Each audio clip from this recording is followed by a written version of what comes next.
A technology a trend that you believe is misunderstood. AI.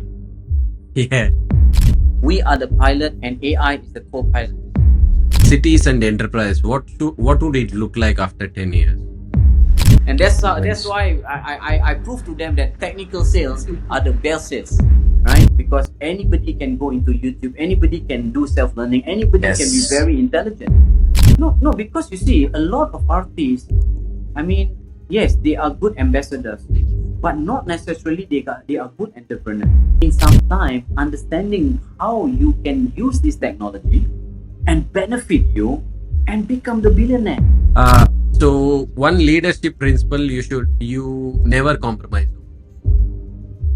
from your side. Humil- Humility.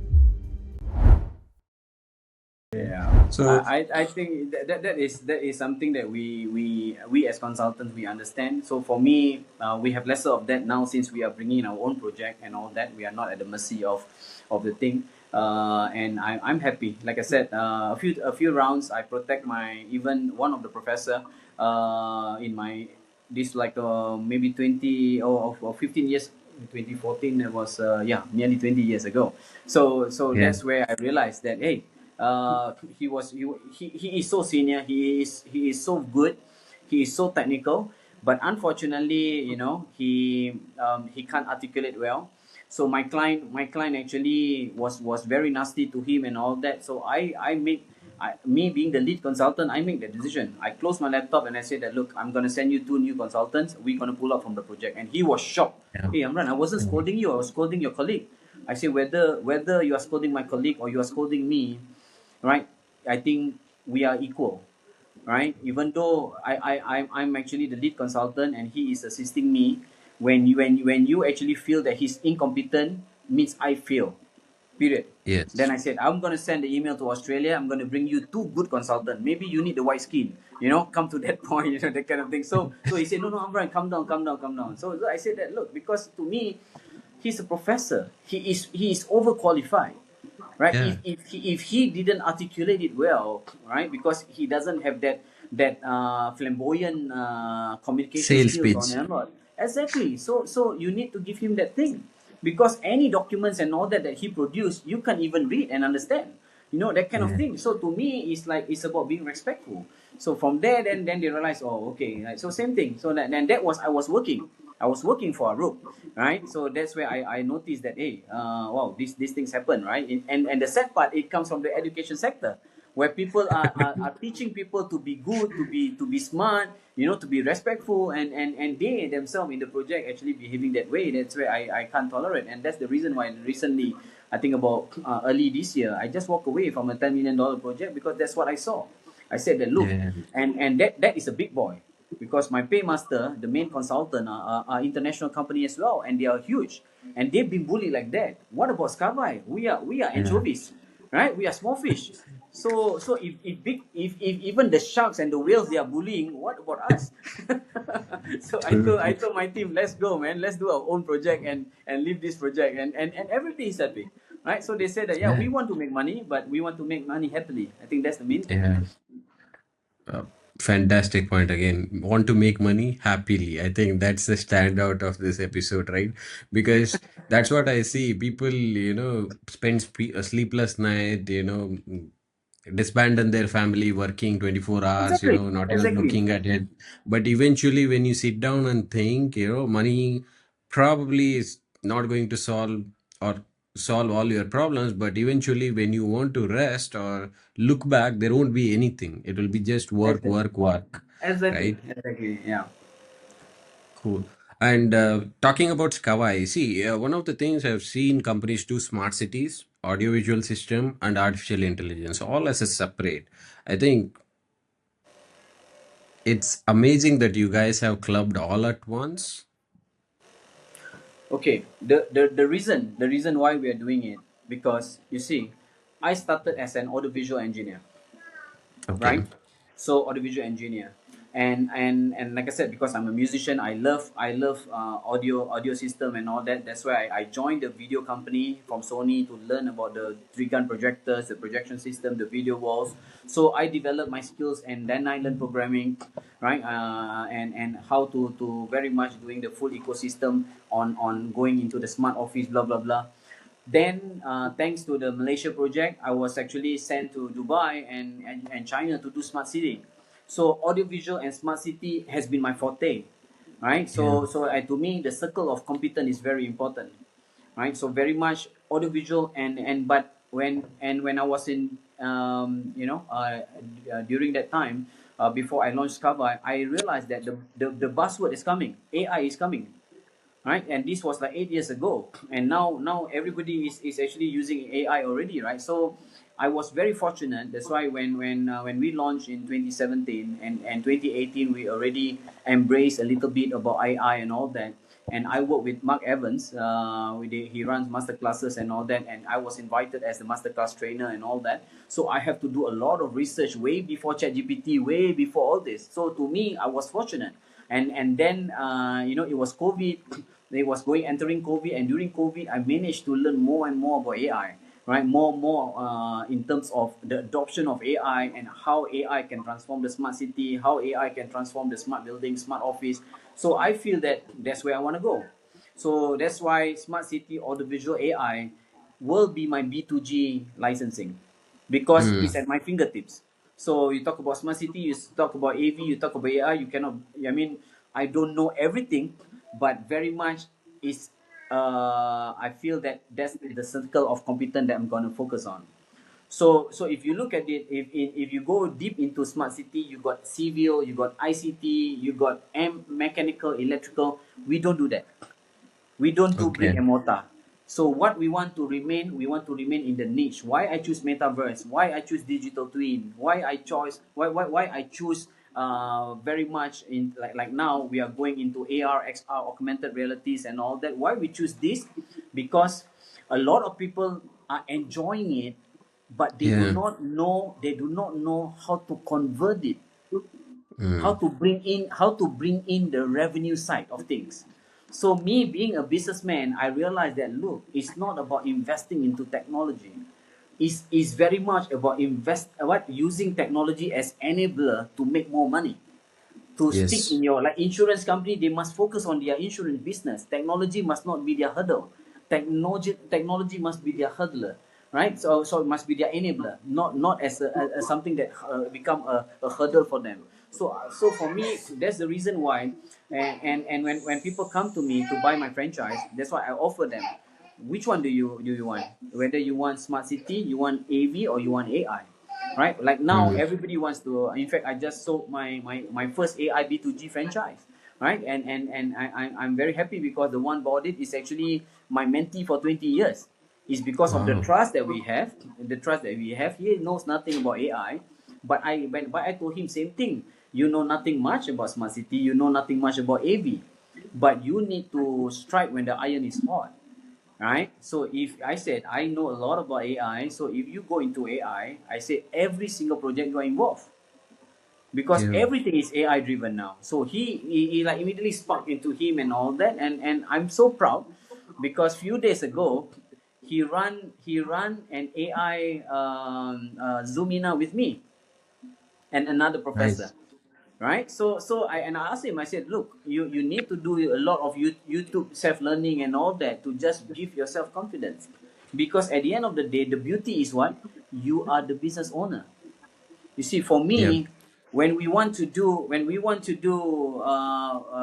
the fried noodle, right? The best fried noodle, we do not need to know how to cook. We need to own the True. store and bring the best chef. Correct? So Yes. that's how a businessman think. I said, gone were the days. If you think like an engineer, you will always think about the process. But as a businessman, you Yes. think about the outcome. You think what Yeah. benefits your client. So if you start thinking that way, I see you are on the right track. I'm proud. I'm proud to see him presenting, and and that makes me smile. And this is something that money cannot buy.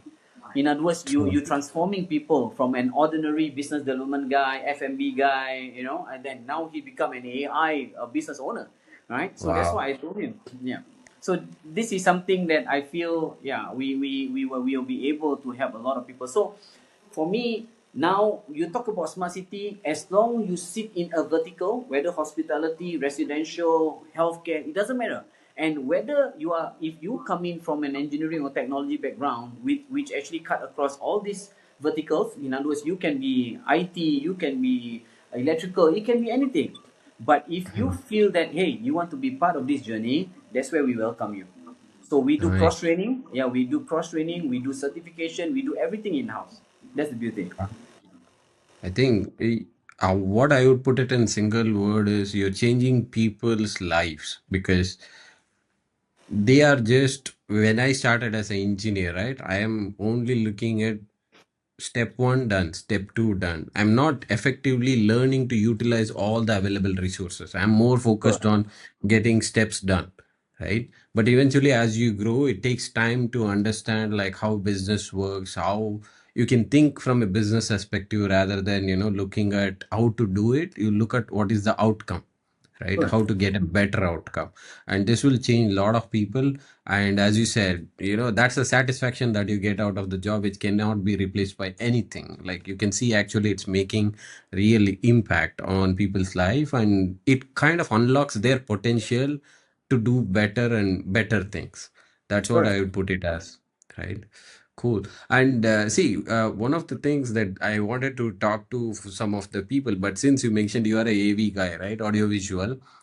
See, recently there was an article that I was reading about, in Spotify that an AI created music kind of started to topping the charts lists. Being an audiovisual guy, what are your thoughts on AI impacting these kind of providing synthetic audio or creating new audio content or visual content? Because over the past year there have been a lot of audio content that have been populated by or generated from Gemini or ChatGPT and other AI Yeah. modules. But what do you think the impact of this audiovisual domain on the emerging AI, which are getting better and better as the day progresses? Yeah. I think the artists need to change their mindset, right? Yeah, Rather than I know some of the YouTube now actually is stopping a few things to protect the artists, the artist. copyright thing and all that, which is actually quite understandable. But where I'm coming from is like just like the overnight singer, right? They say, right, what you sing on your YouTube or you sing on your Insta, and then suddenly you become the Insta famous, blah blah. And I Yeah, feel and I feel all the artists should ride on the wave as well, right? If this person who nobody knows about him, right, and suddenly become overnight, sensation. sensation or whatsoever, and you already got the database, you already got the fan base, you should be riding on this rather Yeah, than and scrutinizing and hey, hello, I'm artist for 20 years, you artist for only 2 minutes, that kind of thing. So for me, I mean, again, I'm not an artist, right? It's unfair for me to give that 100% opinion. But where I'm coming from as a technology and very much as a designer and thing, and you put it rightly, because coming from the music, coming from the AV side of things, we love toys, right? So now we have a very powerful toy that actually, not only about singing, it's even now we got a female actress, an AI female actress who is yeah, actually very very expensive now, right? It's going to be paid, and I feel that that is what every whether you are from the arts, whether you are coming from the painting side, or whether you are coming from the music side, or even from the drama side, doesn't matter. You should actually invest some time understanding all this and use it to benefit you. You, instead of you opposing this, I feel, right, like I said, you compare yourself with another ordinary guy, an mm, ordinary guy who used technology as an enabler, and he become overnight millionaire. So in other words, if you use it, you're going to be an overnight billionaire. yeah. So that's how I feel the perception have to be skewed, such that, look, a technology is a technology. Why that guy become insta famous or become an overnight millionaire is because of his creativity, and he is willing to very much do not follow the wave. Yes. right? He's taking his own initiative and all that, and then he break through. So you as an artist who have that had that fan base, who is already have the popularity and all that, should actually put in some time understanding how you can use this technology and benefit you and become the billionaire. He's only a Yeah. millionaire. That's how I feel that the artists and all that should be looking at it. Yeah, definitely. They should consider this as another instrument now, as an Exactly. artist, right? Exactly. How they can do, even better considering these as instruments or tools of innovation that they want to grow. No, no, because you see, a lot of artists, I mean, yes, they are good ambassadors, but not necessarily they are good entrepreneurs. So, and sometimes they are cheated by contracts, they are cheated by their even their own managers and all that.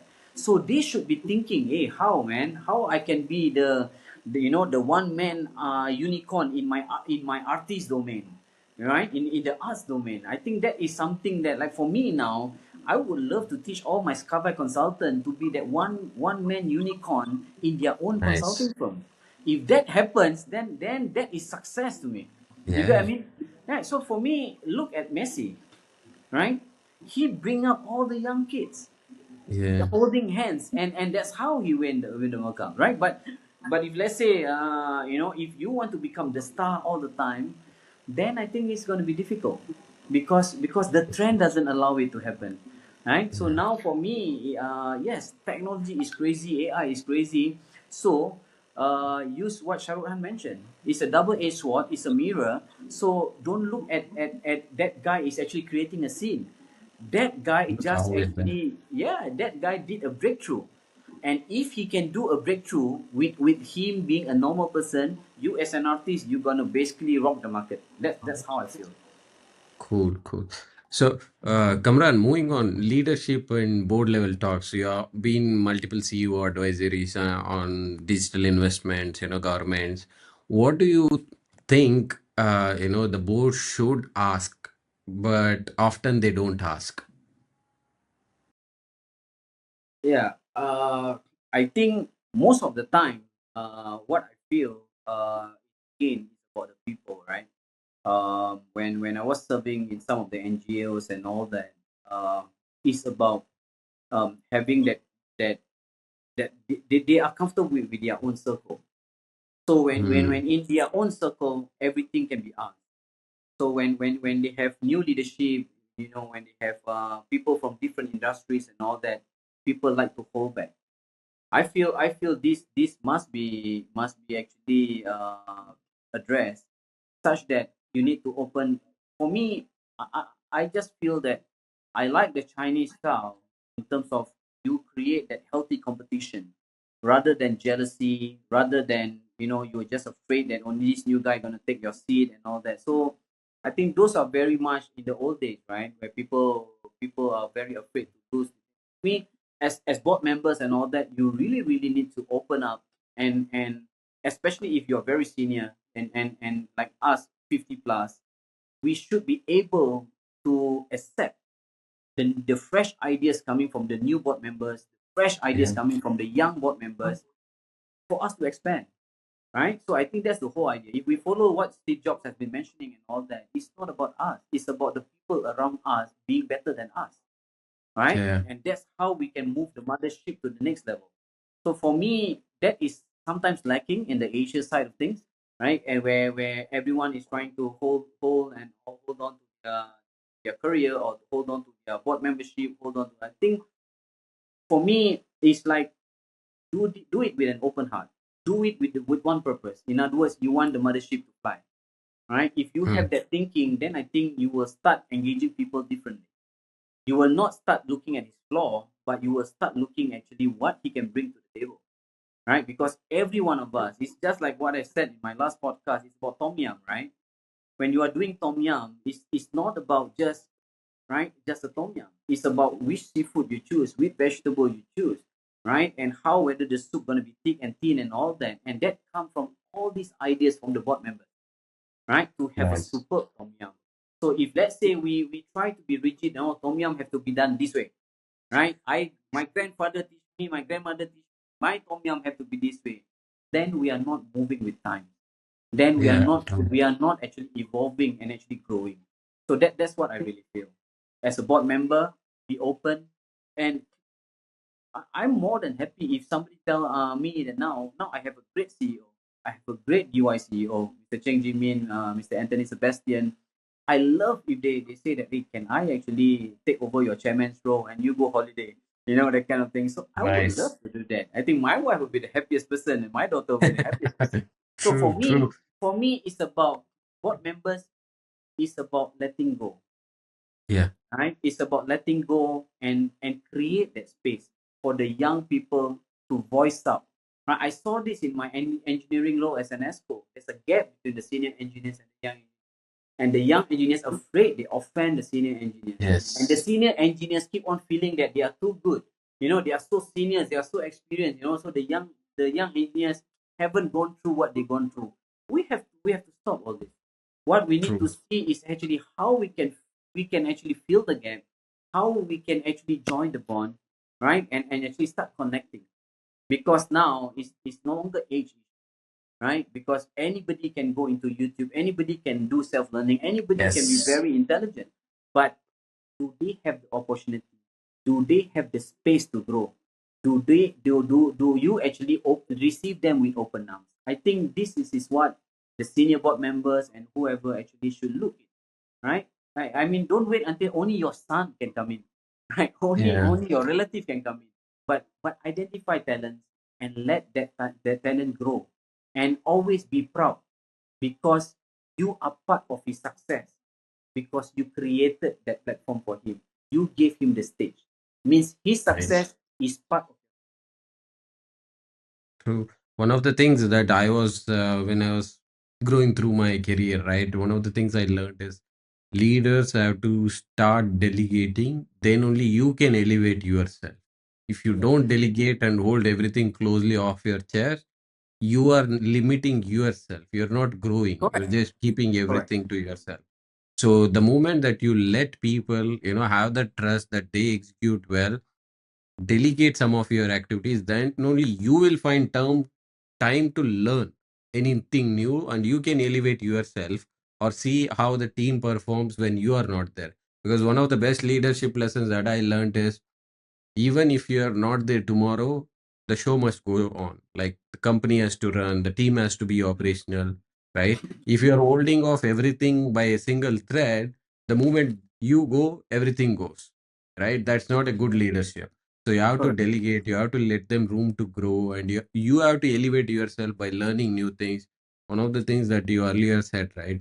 Writing books, reading books, try to attain knowledge, because some of these knowledges are never preserved for a longer time. It's getting lost with the all this digital information overload. Like everywhere you go, there is so much information that you have very limited time to consume with all your day-to-day activities. So you have to choose those right resources in growing yourself, and also have a chance to delegate to people, have trust that they execute this work.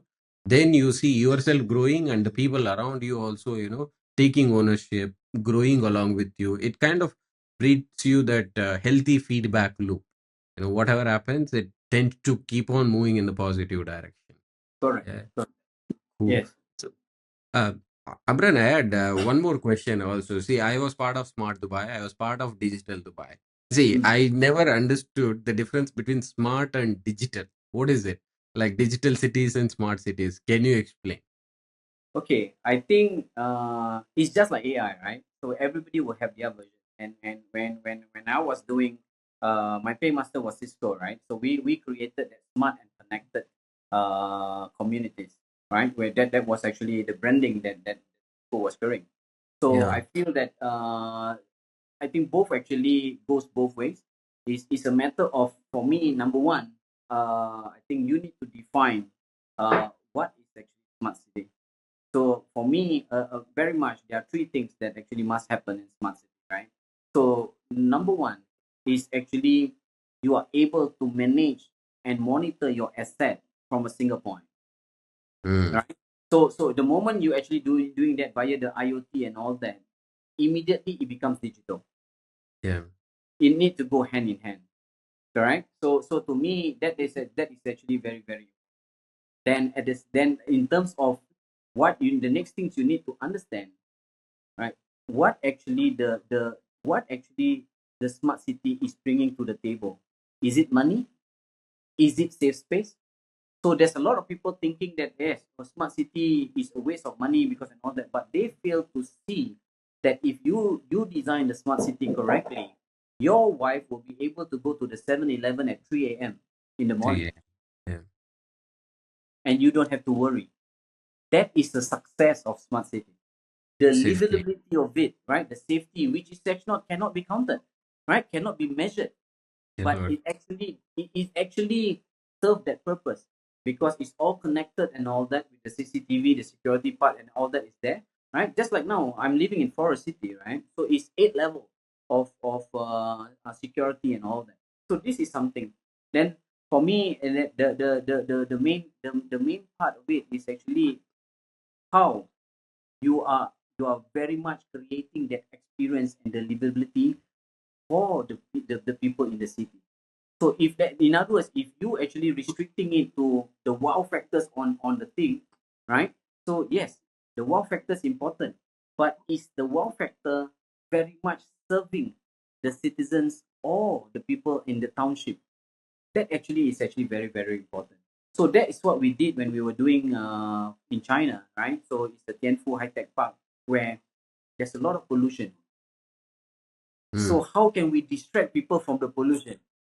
By why? Because we want to invite the Westerners. We want to invite people from other regions to live in Chengdu. But we want them to forget the pollution, right? Which is that they are facing every day. So what we did is very much is to make it so livable. Whether you are a janitor, whether you are a CEO or engineer, you find that hey, from my lift to the bus stop and all that is everything is very much connected and you are so engaged with the city. You see, like I said, whether you are serving it, whether you can manage the and monitor the asset, right? Very much. Whether are you taking care of the intangible, right? In terms of the ROI, the money wise and also the safety wise and all that. Then the last but not least is actually people is enjoying everything in the city at every level. A day in a life of a janitor, a day in a life of a CEO, all that is being addressed. So the experience part actually give the whole thing. So again, to me, a digital city is definitely smart, but I don't draw a line. Like now, all my smart cities, I'm gonna call it a meta land or a scarf land, right? So it's actually our own jargon. But the idea is actually to make that land smart, to make that land very much livable with a full experience by and making use of the technology as the enemy. Keeping with it, I've seen a lot of evolution, especially with the smart cities and digital cities, whatever uh, people refer to it as based on the technology that are used. There is a lot that touch bases on human-centric approaches, right? How do you guys do such a thing where it's more human-centric, although we are bringing all technology in, bringing devices, all those. How do you tie the story around human-centric approach? Correct. I think that is the key important. So when we as designers we are creating that service concepts. So what we do normally, we invite all the stakeholders, the government agencies, the state boards, and even some people from the private sectors, even from the citizen volunteers and all that. So we bring them together and we throw them the full shopping list, right? So when we throw them the full shopping list, because you see, not everybody is willing to change, willing to accept digital True. work, willing to accept things. So I think it's very important for us to actually set the stage right. Right? I just giving you when we were doing the command and control room for Singapore, right? The latest. So it's a 16-1 join on thing. So the uncles who are the employees are very unhappy because Mm, their life has been very relaxed and we come and mess up their life because now they need to learn new things and all that. But by true. by doing simple demo, by taking the phone and they are able to look at their technician and they're able to communicate and all that, and by simplifying the GUI, right, the graphic user interface is so user friendly and all that, then finally they get the buy-in. So the top people already said, okay, it's a go, but the working level is not happy. So Ah. as a consultant, we need to address at every layer and every level. So that's why to me, I always like to tell them that look, this is very much your full shopping list. Means it includes your needs and includes your wants, right? So Mm. what we need from you is actually to study them from the 20 shopping list. They just return to us the 8 that you love most, that gonna help you to improve your life, to improve your efficiency, to make sure you improve your safety, blah blah blah. Around that 8 services that we're gonna focus on. So what we do is we throw the ball back into their court. Mm. Let them share more pain points. Let them share their fear, right? So that at least we can hear them out. That's why I think the art of consulting is about listening. It's about very much being the sponge and gather as much real data, right? Not just on Google search on the ChatGPT, but getting the real data and hearing from the horse's mouth. Then from there we shape it up and all that. Then only we are addressing the human problem. If we are actually get carried away by the full technology, the wow factors, the integration, and all that, I think at the end of the day we are creating expensive city, right? But we are not solving that particular needs and wants that actually what people are. So for me, back to the China Tianfu High Tech Park, it's all about a day in a life of a student, a day in a life of a janitor. What we need to do is that platform that we are creating, that digitalization that we are, or very much the digital transformation that we are using, we are very much improving the life quality, the safety, and all. So if that is actually being addressed, then we are on the right track. If it's Nice. just about another city of dreams, of colorful city, blah blah blah, and all that, right? Like creating another Vegas, then I think we just have to make sure that the demographics are right because they go there to gamble, they go there to enjoy, So it's a different demographic, right? So I was involved in City of Dreams, so I know. So whereas now we talk about high tech park, how we gonna bring engineers, how we gonna bring doctors and all that to come and work here and live here and bring their family here. So it's totally a different touch. So it's what we need to do Mhm. in Tianfu is to make the city livable, like I said, until they forget the pollution problem. Right? Amazing. That is how actually we are addressing smart city issues. So to me, yes, bring in as much digitalization, bring in as much digital transformation, bring in the smartness and all that. But don't forget, at the end of the day, are we solving the human problems? Right? Are Yeah. we actually elevating them and giving that livable kind of feeling and all that? So that is a success of a smart city. Yeah. One thing that you mentioned, right? The end user change in process of operating Correct. with the new technology. I think that's where even across industry, I worked in cybersecurity, I worked in military environments where we introduce a new technologies or government environments where you introduce a new technology. People don't want to change. Hey, this is working, right? I'm used to this. I don't want another app or another um, system that I want to look to. But when you the adoption is the biggest challenge for any software or Correct. technology Correct. because even LLM AI is everywhere on the market, but still if you look at the adoption, they're still trying to figure out because people are so used to doing it the existing way. They are still resistant. Hey, Correct. new technology can make you faster, make you better, right? But they're still so programmed to do and follow whatever they do on a day-to-day basis. The adoption becomes a crucial challenge. The same one of founder was on our podcast was mentioning, they are trying to improve healthcare systems, become doctors better or nurses. They are facing huge burnouts, working long hours, 12 to 14 hours, and they want to have this technology relieve some of those time from them to relax, you know spend time with family or sleep, right? But doctors are so, or the people who are going to get the most value, they are so used to doing it the traditional way. They don't want another technology, and they open up, they update the logs. They don't want to change the process. That's becoming biggest challenge. It's probably a human tendency, right? We Correct. know something and we stick to it unless Correct. something comes up as a new. We always reject it, saying, "Hey, I know this, I'll do this." But when it comes to improving, I think that's where the adoption becomes the major challenge in any technology or any change for that matter. Because Correct. we continue to do what we know for the best, and as a new change comes up, it becomes a barrier. Correct. Ooh. So I, from the consultant angle, you need to address both. So you cannot change them, but you need to actually very much bring that what I call that transition to them. So yes. I give you an example. When I was doing smart campus, right? So it's very much the first net zero campus in Singapore. So we have two different lecturers.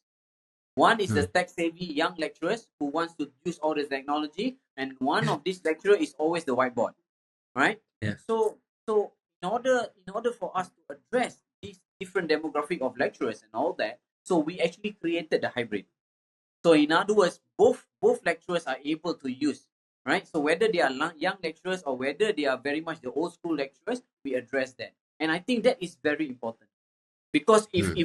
if we try to force feed or we try to push the thing, the whole thing may Hmm. collapse, because some Yes. of them are very good with politics, some of them are very good with their connections, some of them are very good with bad mouthing, right? They may even actually bring down your whole project and all that. So for me, is again, it's about managing this Balance. expectation. Is how we're gonna put the no to them, how very much you're gonna agree, to disagree and that kind of thing. So I think that is the art of the communication skills that you need to have, right? Very Hmm. much. I give you another scenario. In China, I have two stakeholders. One are all the old men, right, who want to have fun. They say that, Ambran, you need to bring me to this very nice happening karaoke, blah blah blah. Then I have ladies who are actually also the same weightage of voice. Voice stakeholders. So Yeah. so during the entertainment outing, I decided to pick the family karaoke, right? Okay. So no sexy girls, no nothing, and all that. Of course, all the old men were so fed up with all that. But that's how I have to see through. If we follow our men's instinct, right? We follow the old man, and have fun. But I feel that I need to get the sign off from all the stakeholders.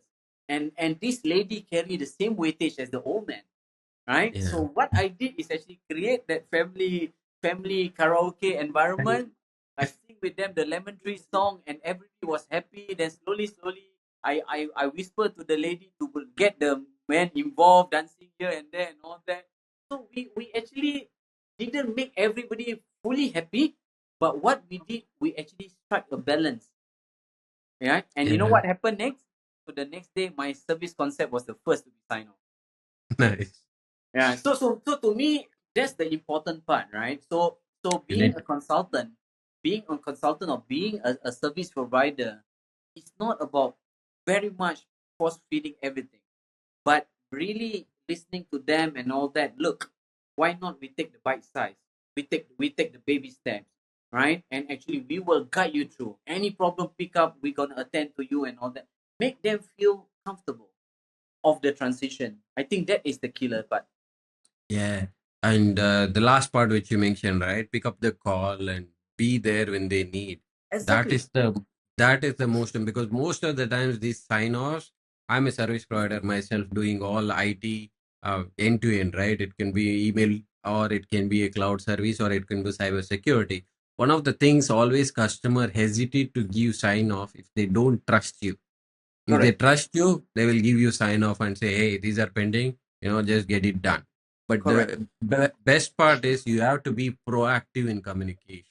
That is Exactly. something that I learned. And when they need, you should always be there. Not like they call you, get on a call. No, pick up the call and say, I'll be available within the next hour, Yes, today yes. or tomorrow. Just keep them informed. If you don't pick up their call, if you don't respond to their emails, they lose trust and they will never sign off.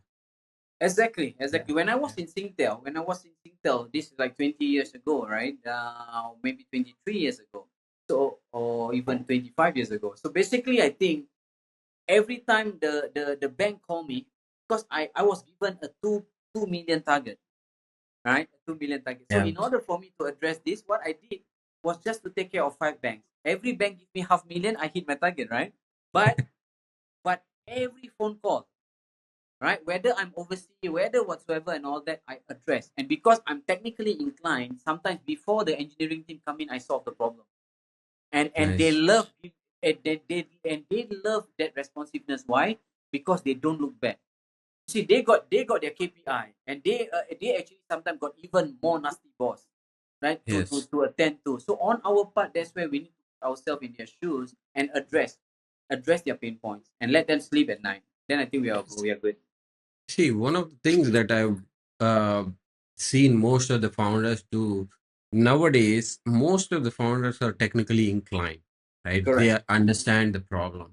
And this is something that I've seen more and more companies adopt. They want a technical founder or technical CEOs because they are talking to the customer, Correct. right? They understand the problems better. If your CEO or executive is not technically inclined, the problem might get miscommunicated or you put your trust on somebody else. See? Tell me about it. Yeah, yeah, exactly. So when before I move into my consulting line, I have a big debate between my technical team and the sales team. Yeah. They are very much selling the refrigerator to the Eskimo, right? They promise every damn thing, right? So Yeah. so very much, and we technical gonna face the music. So I escalated the problem, and they gave me the challenge. So you be the sales guy.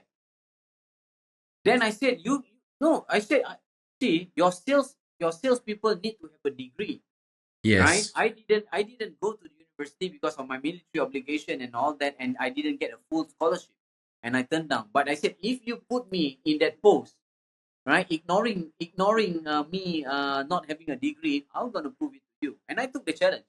And that's Nice. why I proved to them that technical sales are the best sales, right?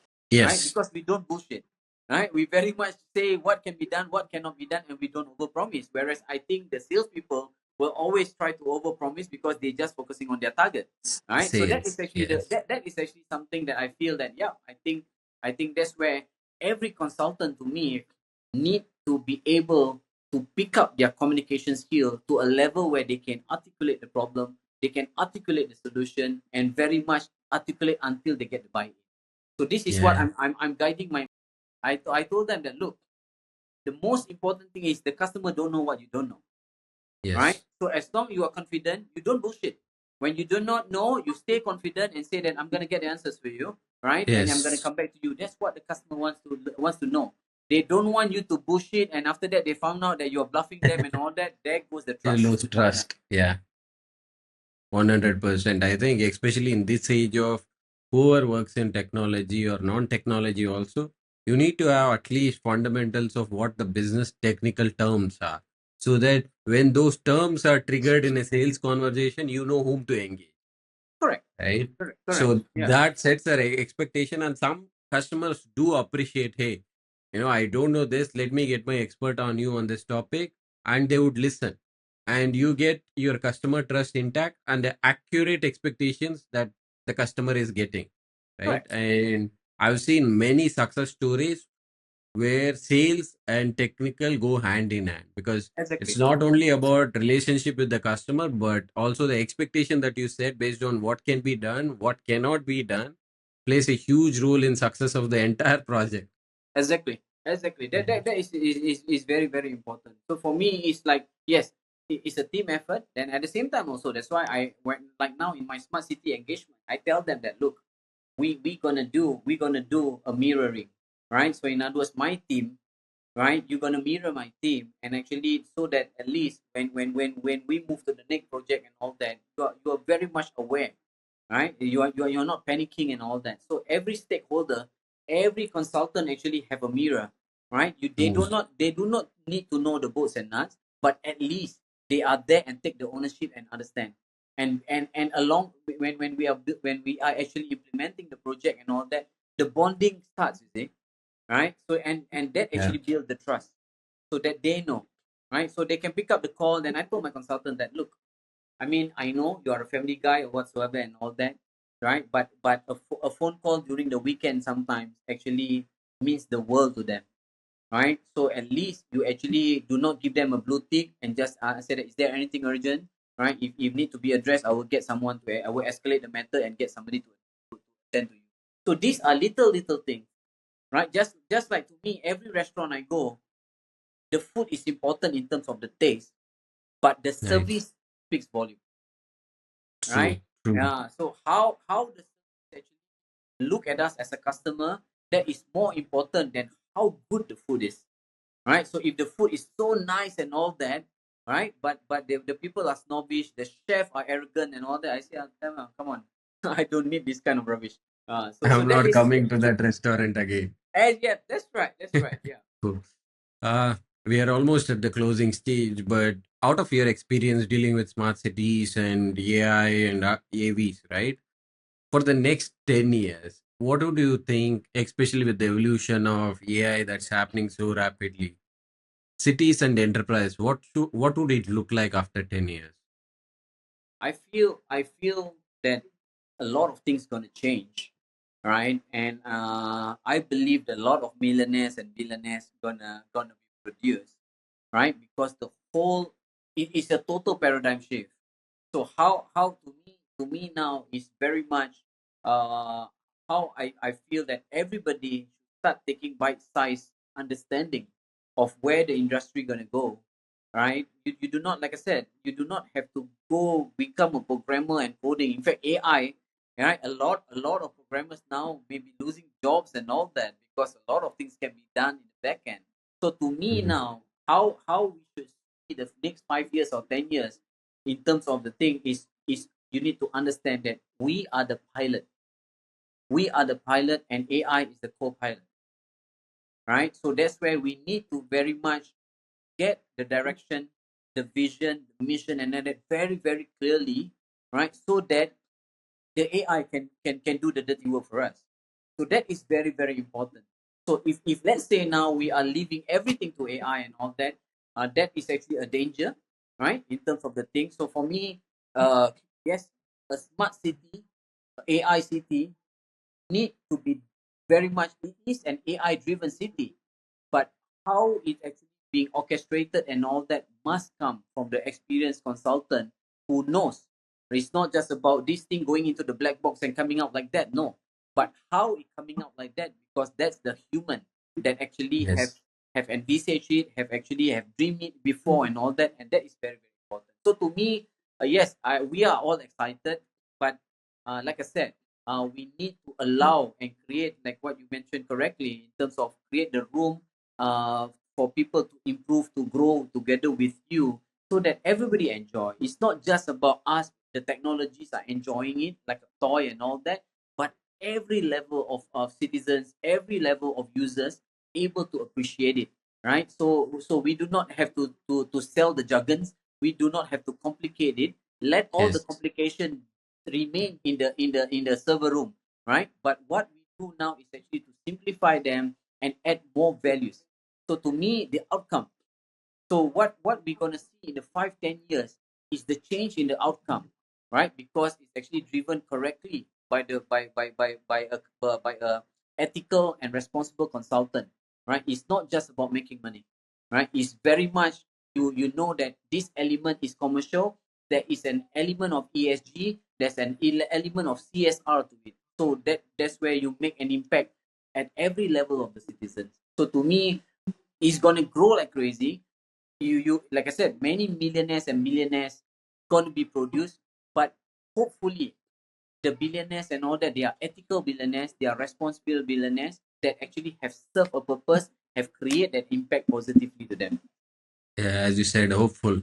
That's what I would, because that's how, as a human beings, as citizens of the world, we can all grow together. Because if it's all concentrated in one place, definitely nobody is going to benefit out of it on both side of the ship. But thank you, Amran. I think great listening to you throughout this episode. One of the things that we usually sign off with is rapid fire, quick one sentence or two sentences answer, right? If you're ready, we can start. Probably I have three, four prepared for you. Then we can, sign this off podcast. Yeah, sure. So one leadership principle you never compromise on from your side. Humil- Humility. Nice. A trend that you believe is misunderstood. AI. Yeah. There's no points for guessing because that's what it's a common one. AI is going to change the world. AI is going to take all the jobs away, but it's constantly It's a being double misinterpreted. exactly, it's a double edged sword. Any technology is a double edged sword. So we So, need to bring it to the positive side. If it goes to the nice. dark side, we are in trouble. Yeah. A technology trend you believe, misunderstand, as usual, it's the AI. Best advice you give CEOs about digital transformation. For me, digital transformation has nothing got to do with technology, right? So if we zoom into it, everybody knows about the Kodak and the Fujifilm story. So like I said, Yes. if you are embracing, every CEO is embracing the digital transformation, they should actually really zoom into their business model canvas and their VPC, their value proposition canvas, because if they zoom into that, right, then they know that they are actually heading to the right direction. Because if they are See, playing with toys, they are playing with yeah. toys only and try to impress, they may actually end up like Kodak. That's the danger. Yeah, see, here is what I see. Sorry, this is supposed to be a rapid fire, but I have follow up here. Uh, so this is where most CEOs are, in decision making paradox, if you want me put a word for it. Because how can a CEO evaluate, is it a strategic investment or a expensive, uh, you know, experiment? Correct. So like even in smart city, right? We talk about the blockchain and we talk about the IoT. Yes. So that's why I think never, if you do not want to be the guinea pig, never make your customer the guinea pig. Nice.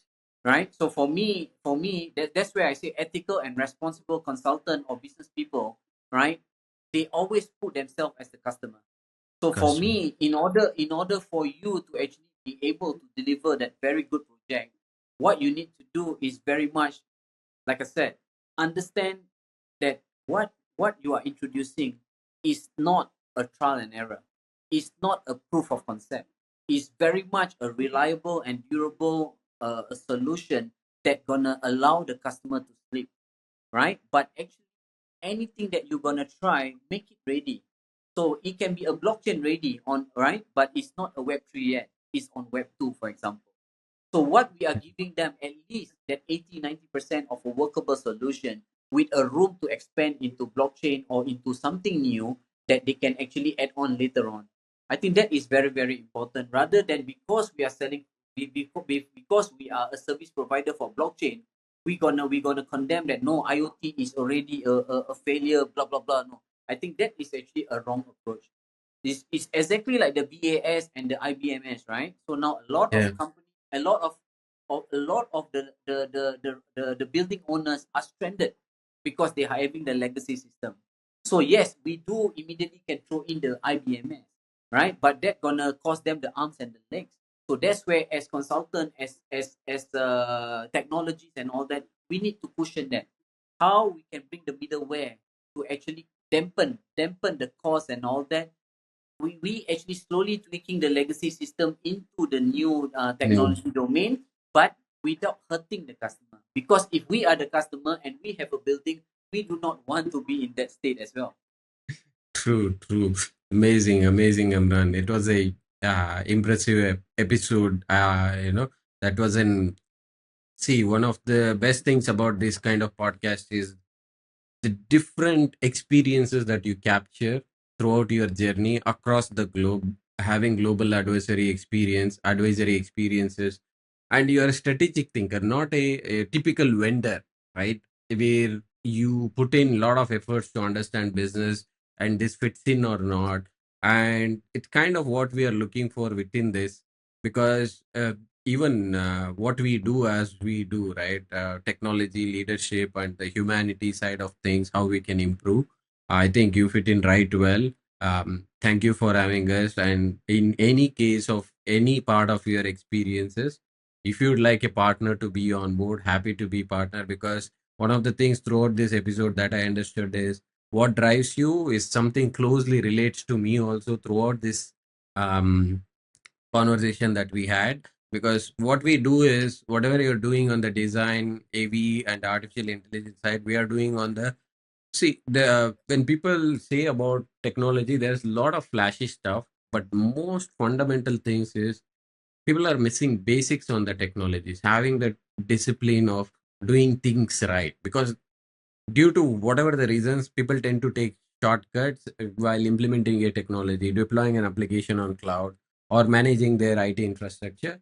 They take shortcuts due to time, budget, resource constraint, whatever.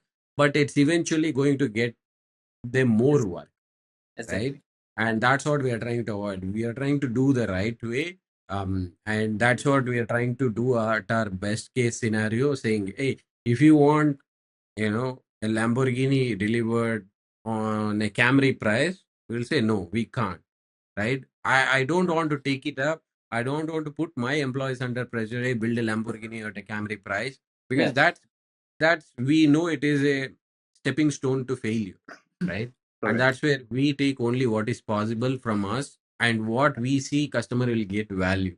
It's easy to get a business and lose customer trust and value without delivering anything, but that's what we are also trying to do, and that's where I see a lot of parallels. And I'm pretty happy and impressed that you're able to make this. And this is definitely going to be one of the good episodes on our tech leadership podcast. Thank you for making it. Thank you, Arun. Thank you for having me. Right. Thank you so much. Yeah. Thank you, Amran. Nice meeting you.